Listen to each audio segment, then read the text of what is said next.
Hello, everybody. Welcome back to Firewalls Don't Stop Dragons. I am your host, as always, Kerry Parker, and this is episode 209, which is March 1st, 2021. Man, I cannot believe it's March already. Today we're going to have part 2 of our interview with the Tech Learning Collective. And yes, if you've been paying attention, I have not mentioned the guest's name. And yes, that's on purpose. I meant to call that out actually last week. And I don't want to make a big deal out of it, but basically that's just kind of the way these guys roll. I don't know the name of the person that I interviewed. They, identity to them is important, or maybe I should say privacy to them is important, and names are not. So anyway, I wanted to call that out specifically because I'm guessing that you noticed that I didn't use the name. Now, today we're going to keep talking about, we kind of set up last week, the little cliffhanger, the tease that I left you on last week was to talk about their curriculum. And we're going to go through and they're going to give us kind of a high-level view of the kind of classes they teach, but not just, what they are, but, why they teach and how they teach. It's very different. It's different than anything you've probably ever run across before looking at technical training. Even when you're looking at things like Coursera or LinkedIn Learning or Udemy or some of those online courses, this is a different take. And today we're going to bring up some, thorny issues like the notion of ethical hacking and when ethical hacking can even become immoral. Things done in the name of ethical hacking are not always good. And it's, again, just an interesting perspective on this sort of stuff. We'll talk about why this really is about self-defense. And like any good self-defense course, you need to know how to attack in order to learn how to defend. And that's one of the things that they make sure that you know. By the time you come out of these courses, you're going to know how to perform some of these, basic hacking attacks and computer attacks so that you know how to defend against them and why you have to defend against them.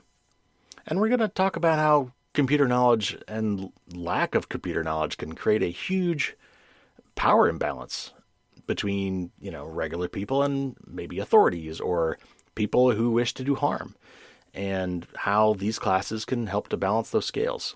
I know that sounds maybe a little dramatic, but it's true. And so anyway, we're going to get into all that stuff today. So if you haven't listened to part 1, definitely go back and check that out first. In just a minute, we'll get to part 2. Now, I want to talk really quickly about one particular news story. We're going to have a huge, huge podcast next week because there's so many things to catch up on. None of them are super urgent, except maybe this one, or might seem urgent, so I wanted to talk about it.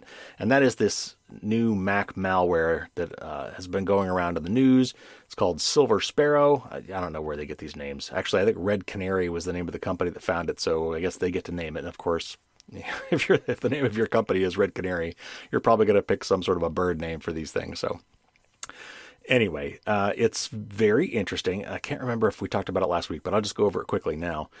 It's a Mac malware, and they found it on roughly 30,000 Macs. And the funny thing is, on all these stories that, what I've seen on video, these stories are, oh my gosh, 30,000 Macs. And I'm like, okay, well, there's 100 million or more. I don't know how many. There's a lot of Macs out there. So it's actually quite a small percentage. It was interesting in the fact that I think they found it in 153 different countries. So it is widespread, though I think it is focused on the U.S., or the preponderance of infected Macs are in the U.S. But nevertheless, here's the weird part. It doesn't do anything. Basically, it's kind of a shim or a kind of getting your foot in the door or a beachhead. It's there. It's a framework that, could have done something bad, but hasn't done anything. It's obvious that it's meant to be there to eventually download what we would call a payload, some sort of other malware that would eventually do something. So it's kind of a framework for getting up to bad things, but it hasn't done anything yet. So luckily we caught it before it did, and Apple has already taken steps to mitigate, if not prevent this from, certainly prevent it from being installed again, and it has taken other mitigations. Point of the matter is, we'll talk about it a little bit more next week, but the point of the matter is, don't worry about it. It's fine. It hasn't been shown to do anything yet, and it's already basically been hobbled. It got a lot of attention in the press, and again, oftentimes the press overhypes these things. And I think this is one of those cases. So far, at least, this hasn't hasn't actually done anything, and it was stopped actually relatively quickly. So that's good. Okay, I've got a lot of other stuff to talk to you about. I'm finally ready to make some very specific Patreon announcements. You're going to really want to hear about that. I got some really cool stuff there. So I will do that, though, after the interview. So one quick thing before we get in, I do have another swear word warning. I suppose I could bleep these things out. I've never done that, but it doesn't happen that often. And honestly, I think in context it makes sense. So anyway, there's a minor swear word in this portion of the podcast. And with that warning label, let's get to part 2 of our interview with the Tech Learning Collective.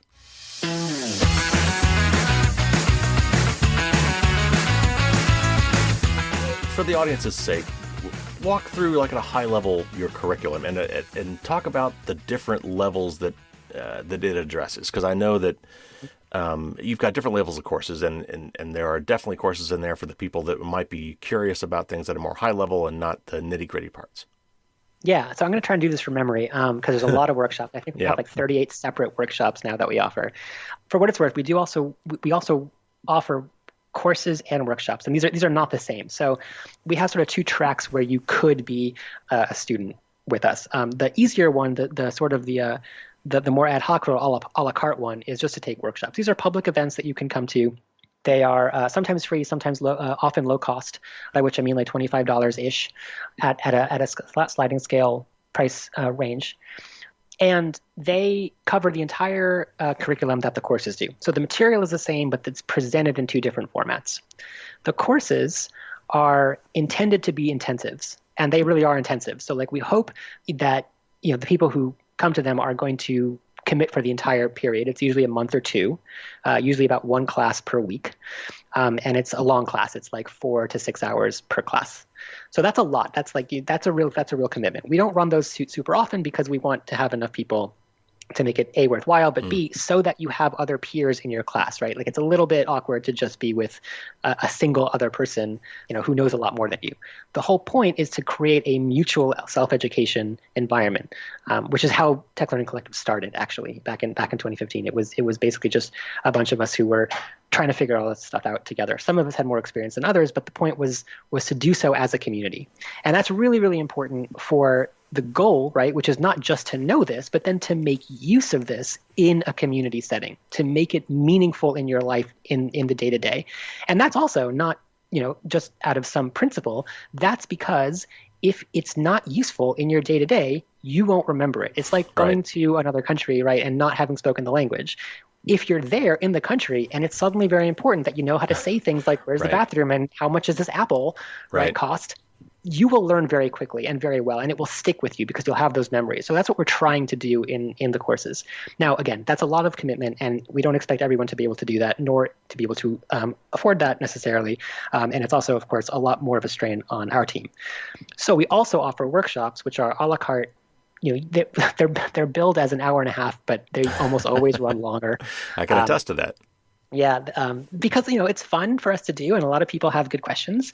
I personally love teaching. I was a teacher for a long time, so I am often doing those out of enjoyment. It's a good time to talk about the stuff that I think is super interesting, and also to do so with people who want to be there. So I often run long, especially as you could attest to. Sorry about that. But the idea is that, right? So like it's just basically a public event where you come at whatever time the class is on. There's a calendar on the Tech Learning Collective website. It's just techlearningcollective.com/events/calendar, I think. But there's a link on the homepage. And you sign up sort of one at a time. And the workshops cover the entire curriculum. So a single workshop might not be, it's not going to cover the 16 plus hours in a course, but it's going to be a part of a course. So, for example, the Clearing Away the Clouds workshop is a piece of the Net 101 course that we offer. And so you asked about what the ranges are there, right? So there's not so much tracks as there are subject matters, which is to say the 4 courses we offer are system administration, networking, security, and web development. And the way we sort of break this down is we're trying to give you as approachable a syllabus as we can, so that people who are used to seeing a school feel like they have a class calendar to look at. But we're also trying intentionally to be slightly different than a quote unquote, regular school, in that what you're going to be learning at these things are often overlapping.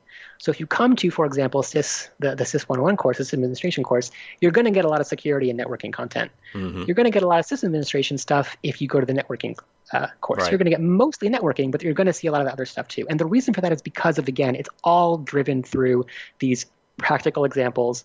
There's no slides. There's no videos that we show. It's all like whatever we talk about, we're going to do live at the course or at the workshop. And it's, over in COVID times, it's all webinars and video stuff.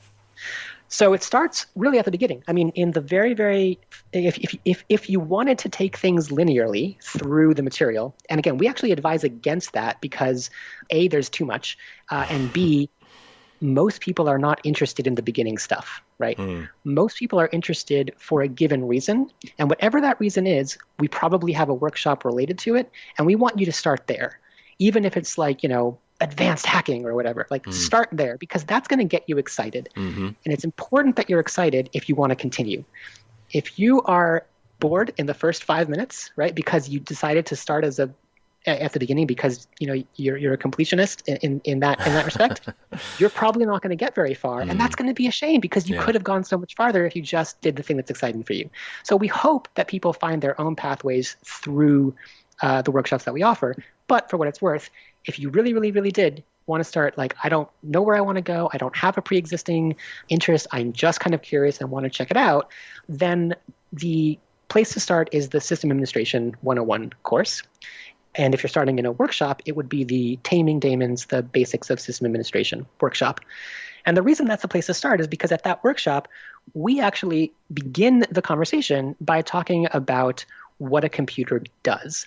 Not from a bits and bytes angle, like a lot of electrical engineering classes, but about what a computer actually, what the purpose of it is. Like, why do we have them? What are they supposed to do for us, right? Why are we using them today? Why has so much of the world gone in this direction? And there's an answer to that. There's a very clear reason for it. Many, there are many answers, I should say, not one answer. Like, it's certainly true, like from a capitalistic perspective, right, that it increases efficiency and makes profits easier to accrue and all that stuff. That's all true. But there's also a lot of other reasons. And in that class specifically, we focus on a lot of those other reasons. Like, for example, the fact that it is basically just an electronic writing device. And we mean that literally. When you are opening up Notepad or a text edit, right, you're writing on screen and you're seeing, text appear. And so in that sense, it's a writing instrument. But it's also a writing instrument in that when you press a certain key, Q, A, whatever, on your keyboard, then what you're doing is you're actually, with electricity, right, inserting a charge, an electrical charge, at a specific physical transistor somewhere deep inside your machine. And in that sense, you're literally writing, not with ink, in this case with electricity, on a medium, which is usually these days flash memory, although it wasn't always, right? It used to be spinning disk, it used to be tape, et cetera, et cetera. But at some point you're writing, you're changing the physical world in some respect to make a mark, to make your mark. That is what it's for. That's what the computer is for. So if you treat a computer like a writing instrument, literally like an electronic typewriter, which is where they came from, again, notice the historical tie-in there, then you can understand why you should care about continuing to learn how to use them well. And then if you understand enough about what it's able to do for you, you begin to see, or maybe I should say, like, the fog of war kind of clears a little bit, right? And you begin to understand all the other powers that writing gives you. And I mean that, again, quite literally. The ability to write down, to write your thoughts down, is arguably the most magical ability that humans have. It's arguably the thing that humans can do that makes it possible for us to do everything else, to share knowledge across generation, across individuals, right? To create language. That's what a computer is for. That's what a computer lets you supercharge in a very literal way. And so at that point, right, that's the start of of what we talk about. And the way that we talk about the powers of this, right, comes down to extremely concrete and extremely basic principles, like literally space and time. How much can you write? How fast? How much space do you need to write it in, right? These are the questions that system administrators at their core are always dealing with. Mm. How much RAM do I have? Do I have enough disk space, right? Do I have enough compute power to handle this workload, right? And so when you start at that point and you don't skip that point and go straight to like, let's make a web service with Rails or whatever, right? Now you're able to really set the groundwork or really set the stage for all the other things that you could do with a computer that don't necessarily fit into what you are told a computer should be, right? Most people experience the computer, especially today, either as a social media manipulation tool or as a work appliance, right? I mean, look at the folders and the icons of paper and stuff, right? Yeah, There's no paper on your computer, right? These are not folders. There's no desktop on a machine, and yet we call them desktops. And there's a reason for that. There's a history for that, right? So understanding that is both important and good, but also only through understanding that that's where we came from, can we make a conscious choice about what other metaphor, other than desks and paper and files and manila folders and stuff that relate to office jobs that often feel like relatively coercive employment scenarios for a lot of our students, right? What else can the computer be and do? And that's what's so beautiful about starting from such basic foundations, because you really get to create your own world. And, in your own world, you can be quite powerful. And then translating that power into something that you want to see in the real world is the practice of politics. So that's the connection. So that's where we start. And then, of course, we end up doing all, as you saw it, for example, Hope, where we, at the end of the day, if you have a deep understanding of what that is at that level, then talking about how to hack websites turns from some magical, superpower ability into just like, oh yeah, write this other line here and you're done, right? Like it becomes much less magical, much less mystifying, and yet somehow simultaneously ever more empowering.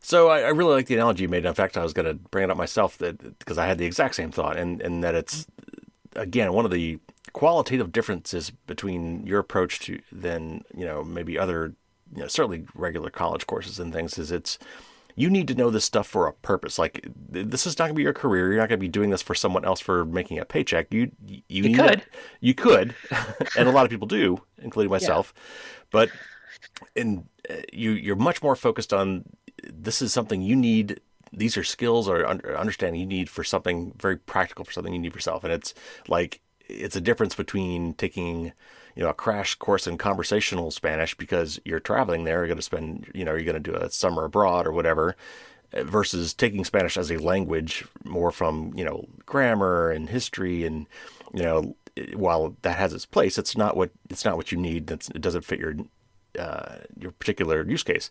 The other thing, and I must say from reading from looking at the website, I get this vibe, and correct me if I'm wrong, but it also feels to me like taking a personal self-defense course as opposed to just learning karate. I mean, you could do that for years, and you want to get your belts and whatever, and that's that's fine.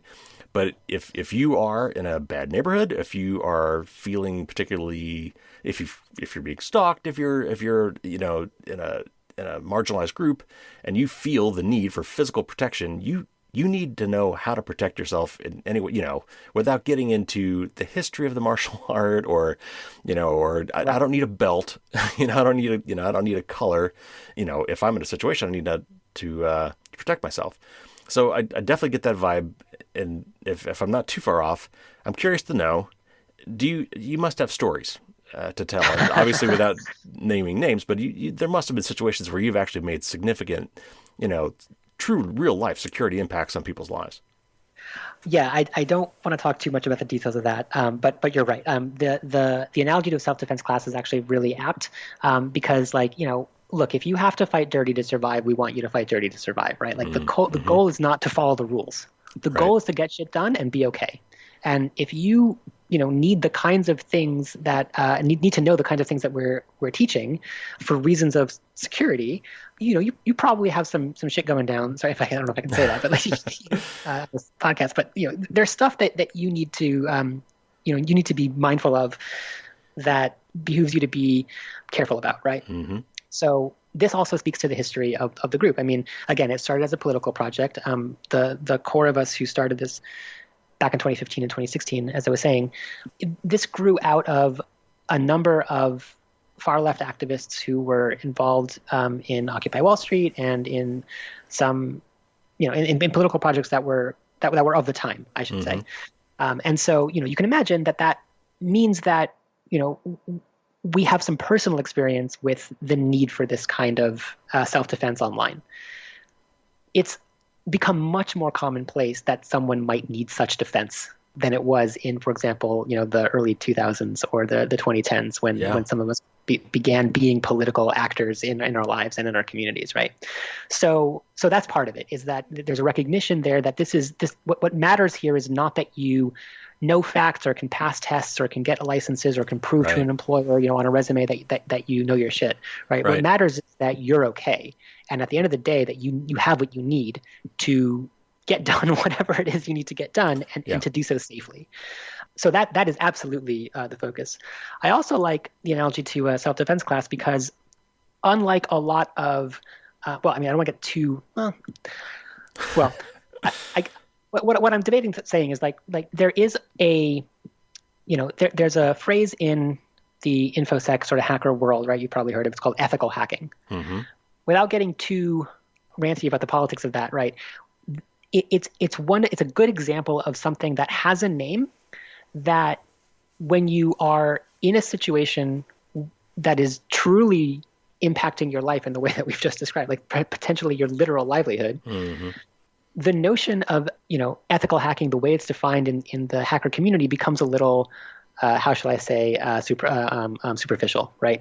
What people mean when they say ethical hacking as an industry term is legal hacking, is hacking legally, right? Is breaking security boundaries, intentionally breaking security boundaries, usually of other people's or other companies' devices, in such a way where the breaking of that boundary is within the scope of a contract that they've already pre-agreed to.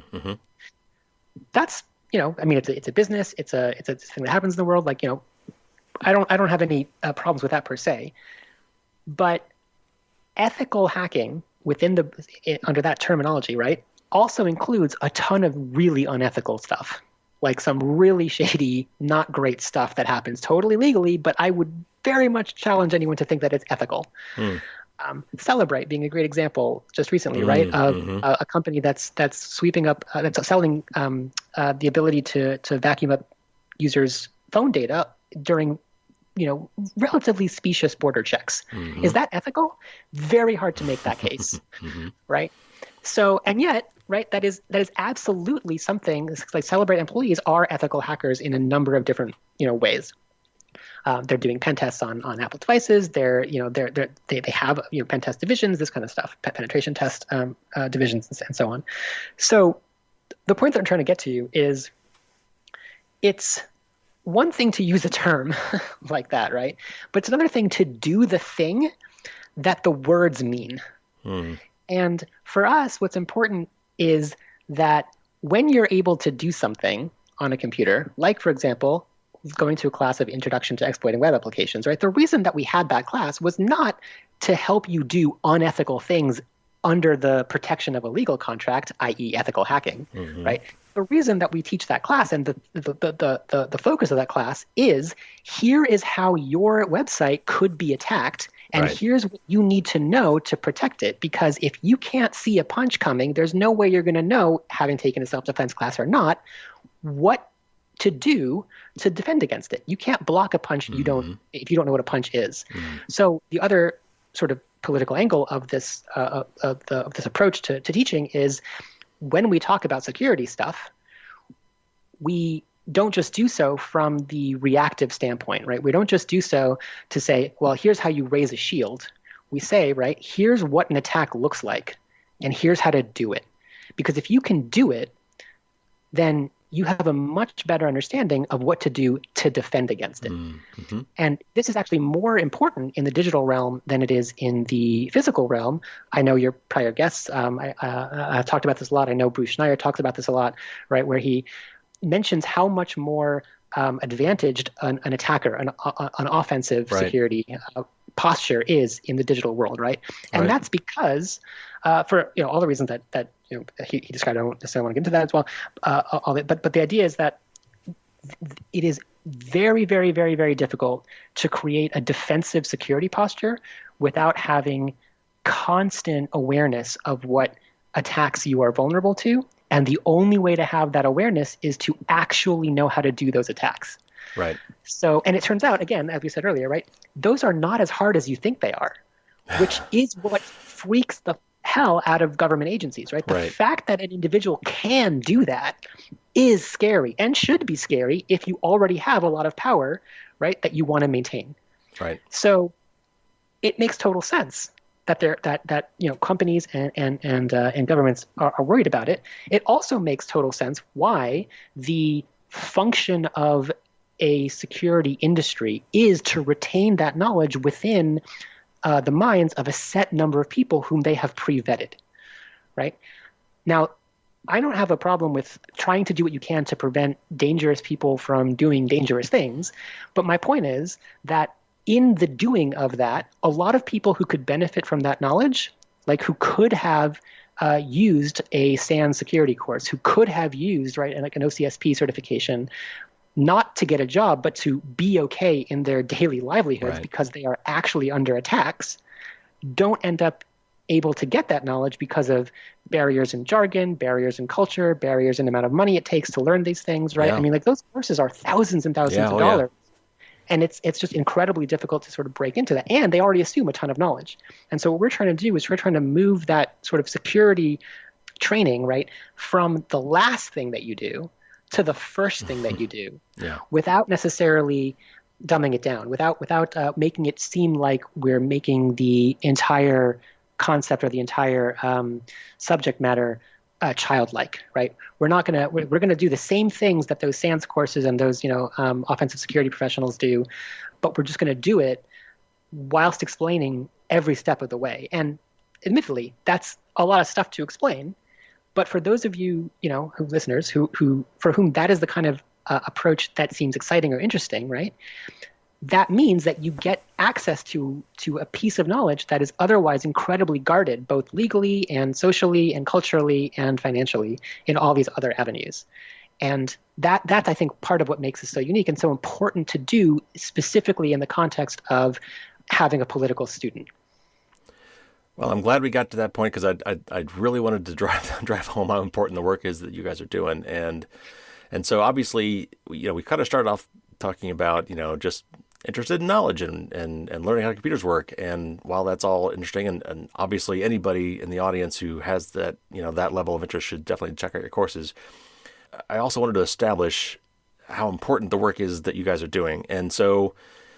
Obviously, taking courses costs money, not a lot, but some, and that is one way to support you. I know you take direct cash donations as well. But before we wrap up here, I'm just curious, are there other ways, if we've gotten it across to the audience that what you're doing is important work, whether or not they are interested in your courses or not, how else might they help you out or contribute to your cause?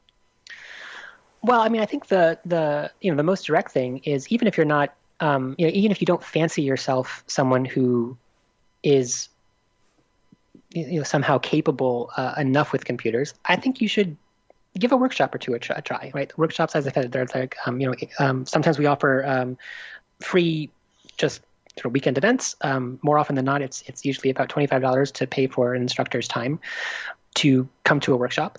The calendar is posted on the website. Mm-hmm. And they're about, 2 hours or so on usually in the week, on a weekend or later in the afternoon, US time. So that's like a very direct way to do it. But also, the other thing to do is to just tell your friends, like, give it a shot. We also have a blog that you can follow there. We talk a lot more about the politics and the approach and the things that are happening in the world. I think we just posted about the whole deplatforming conversation and mm-hmm. how that affects and how that should be, how we think people should be thinking about it in terms of, a movement strategy. And so you could also just, follow that and sort of, we don't have any social media ourselves, but if you post links on social media about us, that's also helpful. Basically just letting people know that there is an alternative, right, to how to learn about this stuff that isn't just, oh my God, I have to now search through the black hole of YouTube on my own. Right. But also isn't, I have to deal with like recruiters or, code boot camps or, sort of like a job-centric approach. Again, not that there's necessarily a problem with that. If you wanted to go the job route, you could also come to workshops. We don't discriminate in that sense. Mm-hmm, right.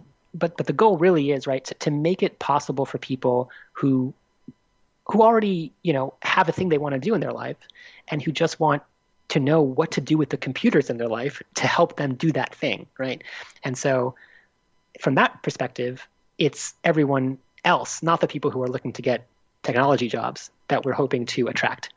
And the biggest challenge for us in that capacity is just letting them know that there is an option, that we are an option for that we think we're a good one, that we hope they'll give us a shot. And and I should also mention, right, like there's a free sort of do-it-yourself 24/7, 365 available command line basics workshop that is always on the website. If you go to the website and you click on foundations, I think on the left-hand side, our so-called foundation courses are they're not really as good as a live instruction scenario because you can't ask questions and there's not a human on the other side of it, but it is a way to see what we're about. Try the very first module of that self-paced foundations course. It's called, I think, Enchantment in the Command Line, and it talks literally about a magic ritual that you can try. Yes, I looked at that. To center yourself. Yeah, with your computer. Very interesting. Yeah.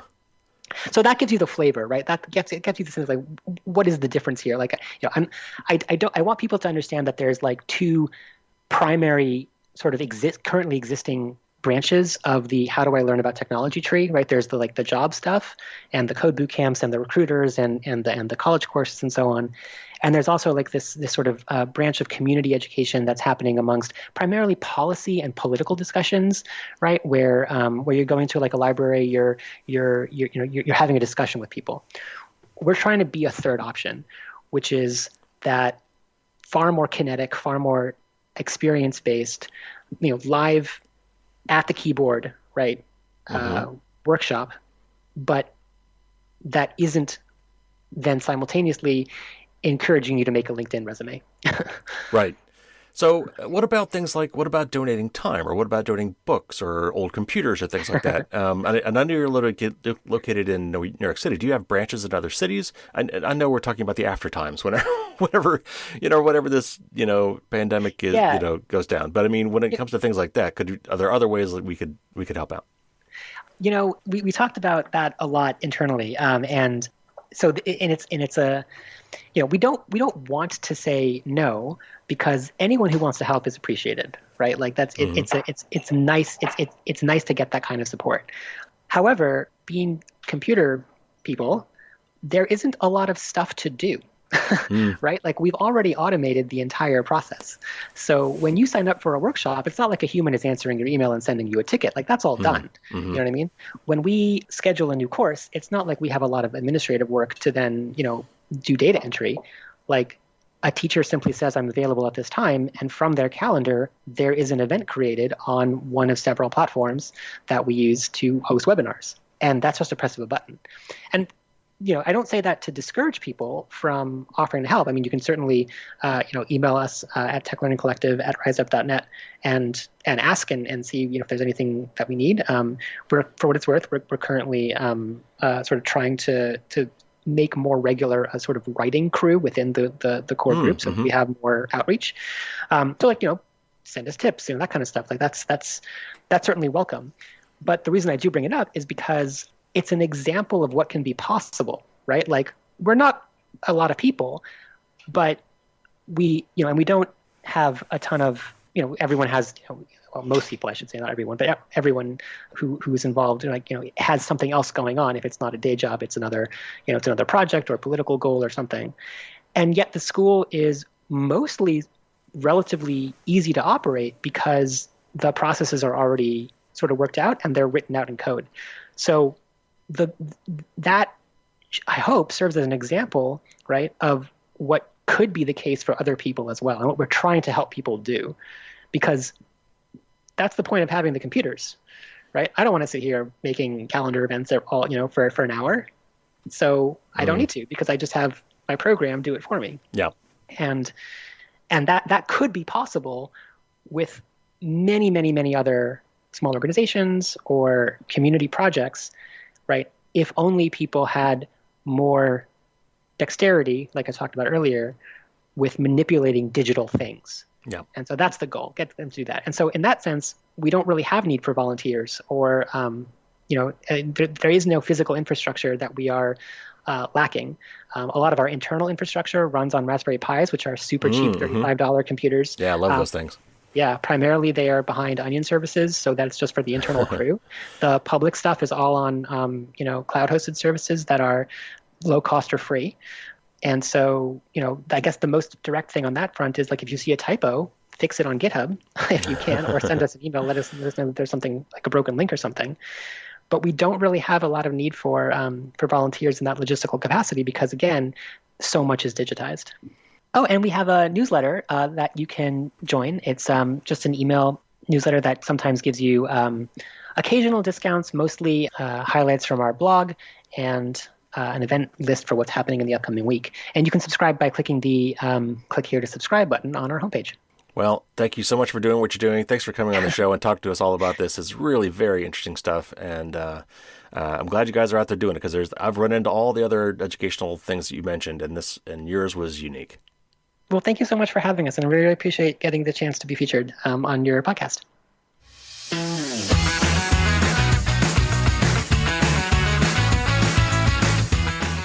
Thanks again to these guys for coming on. I really enjoyed the class I took with them, and I'm sure you would too. They do such a good job. And again, they are. It's not for technical people. It's for regular everyday people. If you've got some sort of a community project that you're involved in, it doesn't have to be political, but it can be. And if there's something that you're doing as a group and you kind of need to be the IT person for the group, or somebody does, it can be you.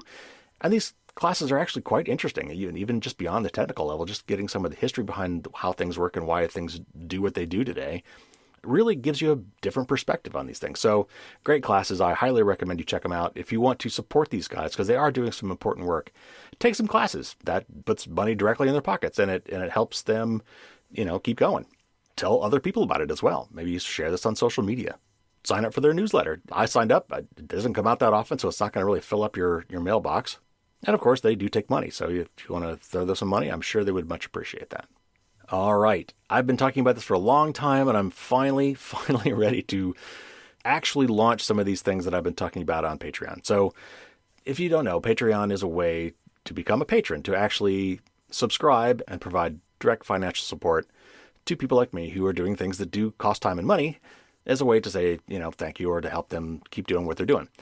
If you go to patreon.com, patreon.com, and search on Firewalls Don't Stop Dragons, or just look in the show notes, you'll get to my page and you'll see what specifically I'm offering. But I'm going to tell you. So this is all new. This is somewhat subject to change, but I'm pretty sure now that after doing much research and much thought, that this is going to be how we're going to start things off. And there's, you can start for as little as $2. And at that level, everyone who's a patron at any level is going to get the following things. First of all, I've finally started up a Discord server. Now, if you don't know what Discord is, it's kind of like, I don't know if you've ever used Slack or Microsoft Teams, or most of them are actually geared toward work, which Discord is not. But it's sort of like an online group chat thing, but it's got way more features. Like within a given group, you've got several different rooms, or Discord calls them channels, where you can kind of compartmentalize the things you're talking about. And Discord's got unbelievable amounts of flexibility, it's almost mind-numbing. But it will let me basically allow certain groups, certain tiers from Patreon to have access to different levels within Discord. But everybody's going to have access to some basic chat stuff, so you can interact directly with me and with each other if you wish. Of course, it's just a chat room. It's free. It's simple. It's easy to become a member. So if you sign up, it'll tell you right there how to sign up for Discord. It's very straightforward. You could just use it in a web page. You don't have to even install software. I usually don't. I usually just run it in a web tab. You can set all sorts of things. Like you can be notified every single time somebody posts a message in there, or you can only be notified when someone mentions your name, or lots of that stuff. So don't worry too much about being flooded with notifications. You could completely tune, how much of that you want to get. But, here's what you're going to get. So I'll be on Discord, and we'll be in some chat rooms. And as you guys post questions, if you post comments and feedback, you can request, guests that you want me to interview. You can request topics you want me to cover. All of that stuff I will be watching. Now, depending on how many people we get in there, I can't say I'm going to respond to every single comment all the time. But I will do my best. And I assure you I will read it. Now, I say name, you don't actually have to use your name. So when you sign up for Discord, you can give, whatever pseudonym you want to use, and that's all anybody will see. So don't worry about that. Now, I've also in the process right now of making a behind the scenes video, and it's really been kind of fun to kind of, go through and explain all the different things that go into making this podcast and some of the other things I do as well. There's a lot to it, and I think you'll find it interesting. So everybody who signs up was going to get access to that, and I'm hoping to publish that this week. If not, it may even be out by the time you hear this. Also, if you sign up, I send out a monthly special newsletter to all my patrons that tells them, it's more behind the scenes stuff of what's been going on. There's a lot to what I do that you probably don't see. And so I keep you up on that. I'm also going to be sending out show notes to everybody who signs up. And you will get those show notes probably on the same day that the podcast airs, which will be every Monday. And it will include all the links to every article that I mentioned. I haven't been doing that in the past. I'm going to be doing that now. So you can get that right now if you're on your podcast app. If you can find where the show notes are in your podcast app, you'll see all these links. Normally I would kind of put, the most interesting links, or, in this case, I'll certainly have a link to the Tech Learning Collective, and I'll have a link to Patreon. But for every news article that I mentioned, and from here on out, I'm going to make sure I put the links to every one of those articles. So if you want to see the full article, or if you want to see the pictures that go with that I've tried to describe, but you want to actually see them with your own eyes, or many of these articles also contain several links to other things. So sometimes if you want more info, you're going to want to link directly to the article that I read. So I'm going to make sure that from here on out, I post a link to every article that I talk about, because mine is usually the expurgated version or edited in some way. So you'll get direct access to that. Everyone who signs up for Patreon is going to get that on a weekly basis. Now, you may be saying, Carrie, I get way too much email already. Rest assured that both Discord and Patreon allow you to decide how often and what you get notified about. And if you want, you can get absolutely nothing and then just go there whenever you want to and just look and see what's there and read it on your own time. Or you could have it automatically notify you. You have lots of different switches and knobs there to determine, how much that you want to be automatically sent to you, and which you would want to go and do when you want to do it. Now, if you step up to the next level, and currently there's only 2, I'm working on creating some higher levels with some really, really cool, very personalized content and high value content. And I need your help to figure out what I want to do there. So that's something else we could talk about in the Discord rooms. But if you step up to the next level, the Castle Guard level, you will get early access. You will get the show notes before the show airs. So you'll know what's going to be on the podcast before everybody else does. You will also be getting sneak peeks into who I'm going to be interviewing, like behind the scenes. I often don't tell you here in the podcast exactly who I'm interviewing unless I know for sure it's like a done deal, like I've actually recorded the interview already and I have it in my possession, because I don't want to disappoint you. But, for those that want to know, and if you want to step up to the next level, I will give you behind the scenes look at, who I've just talked to, who I just interviewed, and will be coming out soon. And in fact, because you're going to get a preview of who I'm going to be interviewing, people at this level will actually have an opportunity to suggest questions for me to ask them. And I am going to be doing bonus interview content as well for many of my guests that will only be available for those at the high level. In fact, what I'll probably do to kind of close that circle is, if there are particular questions that, people, my patrons want me to ask, then those will be the questions that will get answered more than likely in the bonus content. It also doesn't happen often, but sometimes I will cut out news stories because the podcast is just getting too long. And if I've got bonus content like that as well, I will also share that for my patrons. So that is what is there today. If you go and check it out right now, all that stuff is available, but there's a lot more coming. I've got so many other ideas. I'm just trying to figure out, as you know, I had a survey to try to narrow down, what I'm going to prioritize. So I'm going to, some people have been asking for merch, swag, stickers, coffee mugs, t-shirts. I'm working on stuff like that. Part of what I got to do is come up honestly with a logo. I haven't really done that yet. So I'm working on some of that, and eventually I hope to offer some of those things. I am somehow, some way, at some level on Patreon, I'm going to be offering a monthly Q&A session. And I'm not sure if it's going to be audio or video or just chat, but there will be AMA sessions, Ask Me Anything sessions. And that will give you a chance to directly interact in real time with me. Now, I'm also looking to, in my quest to educate as many people as possible in security and privacy, I've got the book, which is big. There's a lot of stuff in there, but it's static, and things change, and sometimes you just want things in bite-sized chunks, and sometimes you want someone to just focus on one thing and explain how to do one thing, and video is the best way to go. So I am looking to start creating custom, short, focused video tutorials on how to do a lot of the things that I recommend in the book. And, because in the podcast we focus a lot on news and current events, I don't often circle back to the basics. So I'm going to be making those available, at least at some level, to my patrons when I start cranking those out. And at certain levels, you will be able to directly influence which of those things that, which topics I make little videos of. So if you need help setting up Lastpass, or if you need help setting up two-factor authentication, or you want to learn about how to use a VPN, or how to change the admin password on your router, there's so many different things like that, many of which are covered in the book. But if you just want a quick, focused tutorial on something, I'm thinking about creating a library of these things. Now, I will probably eventually post these publicly on YouTube as well, but certainly all the early access will go to the patrons. And again, I think what I'm going to do is at a certain level, you will actually be able to directly request what you want me to do a tutorial on, and I will just start knocking them out. All right, one more thing, and I haven't figured out yet how I'm going to do this, how I'm going to make these available, but I am in the process of manufacturing, like literally paying to make a physical thing that is really going to be cool. At least I think it's going to be cool. I really hope you do too. And I'll be announcing it probably in a month or so when I actually get these things in my hot little hands. But it's going to be made available to my patrons. And it's going to be something you will not be able to get anywhere else, because I am actually having them made, custom made for me and my patrons. And you can't buy them anywhere if you wanted to. So stay tuned for the reveal on that. So let me just sum it up this way. Honestly, I find it kind of weird, asking for patrons. It's something I'm not used to doing, even though I've done it for a little while now. I haven't been terribly successful at it, but I'm hoping to change that because I want to start offering a lot more value.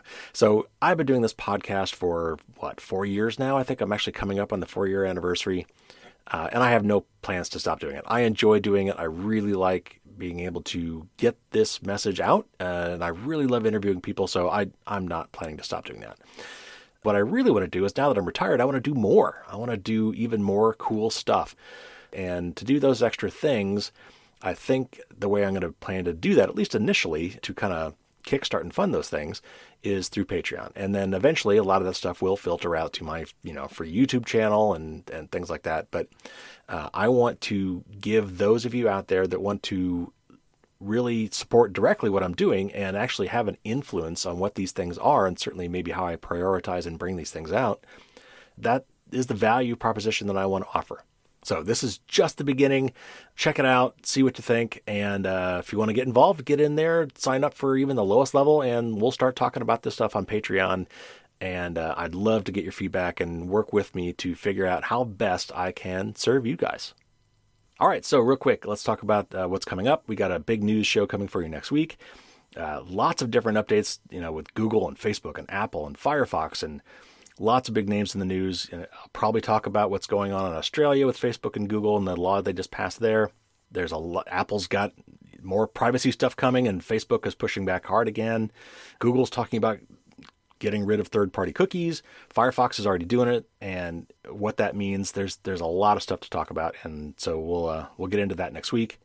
Also, Lastpass, which is the password manager I have been promoting since day one. Back in the day, I did all my research for myself to figure out which one of these I want to use and then recommend to others, and I've been using it ever since, and still happily using it. But they've made a couple really big PR blunders in this last few weeks, and it's getting harder and harder to recommend them to people who just need something simple and free. So I will be talking about what they're doing, and I will give you my recommendation for, unfortunately, probably a better free password manager than Lastpass. If you're already a paying member, you might want to stay that, but honestly, I'm considering changing myself. So this is big stuff for me. I've been happily recommending Lastpass for a very long time, and what they're doing now is really kind of upsetting me. So we'll talk all about that next week as well.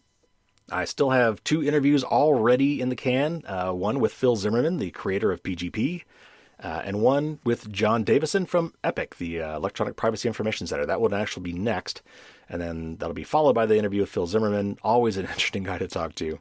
And I've got several more interviews already in the works. One I'll be doing this week. And if you're a patron, you will know who that is. And if you get on Discord, you will have an opportunity to suggest questions for me to ask them. All right, there you go. There you have it. The vaccines keep coming, folks. Get out there, make sure you get in line, get your vaccine. We will get through this. We're almost there. Just a few more months. Don't give up. Don't trip at the 1 yard line. We've got to get this ball over the goal. Sorry to use sports analogies, but really, this is not the time to let down your guard. Just keep it up a little while longer. Wear those masks. Do the social distancing. Get your shot as soon as it's available to you. Help other people to get their shots. This stuff is really very effective. And if we're going to get back to any sense of normalcy, we've got to get almost everybody vaccinated. So there you have it. Stay safe, everybody. And until next week, as always, don't get caught with your drawbridge down.